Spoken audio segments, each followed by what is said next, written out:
Goedenavond, je kijkt naar Zeeland Nu. Dit is het korte nieuws en ook het korte weerbericht in Zeeland op deze zaterdag de 22e augustus.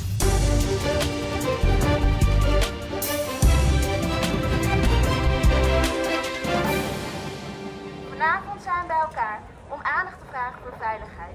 Dus laten we aan iedereen zien dat iedereen veilig over straat kan. Een jaar na de dood van Lisa uit Abcoude stapten de dolle Mina's gisteravond opnieuw op de fiets in Middelburg. Daarmee wilden ze aandacht vragen voor de veiligheid van vrouwen op straat, omdat die volgens hen nog altijd onder druk staat. Nou, wat we eigenlijk zien is dat er in een jaar tijd bijna geen verandering heeft plaatsgevonden. Er zijn een paar straten extra verlicht. Hier heeft bijvoorbeeld gemeente Veren en gemeente Terneuzen zijn er ook op gesprek geweest. Alleen nog te weinig gemeentes doen aan mee om de veiligheid voor vrouwen op orde te krijgen. En daar sloten de deelnemers zich bij aan. Ik weet inmiddels ook de trucjes om me veilig te voelen. Je doet je haar vast, je doet misschien wel een hoodie op. Dus dat soort dingen ook. En dat is eigenlijk jammer dat dat zo moet zijn. Er fietsten ongeveer 50 mensen mee, ieder met een eigen doel. Ik ga in ondergoed fietsen, omdat ik wil laten zien dat ik dragen mag wat ik dragen mag. En ik niet lastig gevallen hoef te worden. Ik vraag er niet om, het hoort niet en mannen moeten hun gedrag aanpassen.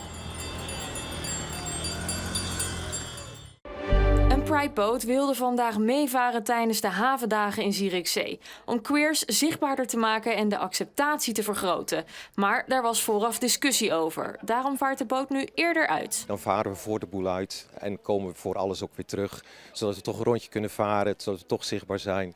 Straks door de straat lopen, een feestje in de kroeg hebben. En daar staan we nu. Dus hier staan we voor de start. Met de boot willen de deelnemers vooral laten zien dat ze er zijn. Niet alleen in de Randstad, maar juist ook in kleinere steden. Ik kom oorspronkelijk uit Zierikzee. Daar ben ik geboren en getogen en hier heel lang in de kast gezeten. En vandaag ga ik meevaren op de Pride-boot om ons te laten zien dat we er zijn. We werden in eerste instantie geweigerd, mogen toch varen en willen gewoon een statement afgeven. De komst van de boot zorgde op voorhand al voor veel discussie. Havendagenvoorzitter Jaap Schot wilde geen eigen feestjes creëren binnen zijn evenement. Als we dat toestaan, heb je volgend jaar weer iemand anders. En geen Pride, maar heb je misschien, ik weet het niet, met politieagenten of dikke mensen of magere mensen. En er komen steeds meer bij en dat willen we niet. We willen gewoon met de mosselvloot van JSC helemaal een klein vlootje. En we willen de promotie van de mossel varen op de Oosterschelde, daar gaat het om. Ondanks het meningsverschil tussen de partijen mocht het de pret niet drukken.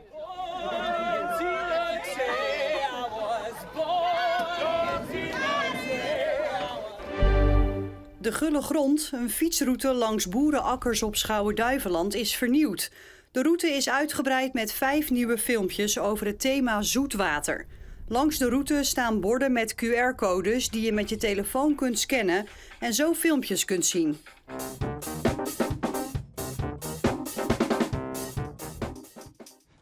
Dus we hebben zeg maar deze brandweerslangen hebben we zelf. En dus dit soort punten. En ligt dus onder de grond ligt een heel leidingennetwerk. Dus hier hebben we onder de dijk door. Dit is maar het zal het zijn, 500 meter naar het bassin toe. Het is een manier om het publiek kennis te laten maken met de lokale akkerbouw en de uitdagingen die ze tegenkomen. Zoals gebrek aan zoet water. Het gaat uit van Agrarisch Schouwen-Duiveland. Dat is een overkoepelende organisatie van agrariërs op het eiland. En die willen ook een soort betrokkenheid met de toeristen of met de lokale bewoners creëren. En een van die dingen die zij doen is dit. Dus met die QR-codes wat achtergrond bij die gewassen geven. De route is 11 kilometer lang en gaat over polderweggetjes tussen Zonnemerre, Brouwershaven en Noordschouwen. Op de velden van voetbalvereniging Terneuzen is vandaag de eerste editie van de International Women's Cup gehouden.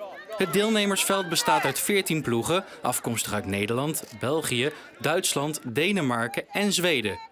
Het toernooi is voor meisjes tot 13 jaar en het is een initiatief van Josue Wever en Alexander Bareman. Het is eigenlijk ontstaan 4 maanden geleden. Naar aanleiding ook dat mijn dochter naar KGent is gegaan. En we hebben daarmee verschillende buitenlandse toernooien gedaan. En toen dacht ik van ja, wat daar kan hier ook. We hebben een fantastische accommodatie hier bij VV Terneuzen. Dus ja, zo is het eigenlijk ontstaan. Het Zeeuwse regioteam heb je ook zelf eigenlijk samengesteld? Ja, het CO-team is samengesteld op basis van talentvolle meiden die bij hun eigen club afgelopen seizoen goed hebben gepresteerd. Niet alleen op het veld, maar ook vooral naast het veld. Hoe ga je om met kritiek, hoe ga je om met de tegenstander? En op basis daarvan heb ik CO-teams opgesteld. Josue Wevers' dochter Katalea verruilde VV Terneuzen deze zomer dus voor profclub KAA Gent. Dat deed ze samen met Naomi Bareman en Jordan van Utrecht. Tegen KV Mechelen scoort Katalea 2 keer. Ja, ik vind het super tof en ik vind het ook heel grappig dat ik nu ook gewoon bij mijn oude club nu speel, maar dan met mijn eigen team. Deze ochtend trok er een buienlijn over Zeeland, maar in de loop van de middag kwamen we erachter te zitten, werden de buien onderdrukt en verdwenen ze ook richting het oosten. En vanaf het begin van de middag was het aardig weer in Zeeland, het bleef overwegend droog. Komende nacht hebben we een afwisseling van opklaringen en wolken en er kan wat nevel of een enkele mistbank ontstaan op de plaatsen wat verder de provincie in. Morgen lijkt op het weer van deze middag. We krijgen geregeld zon en stapelwolken. Het blijft droog.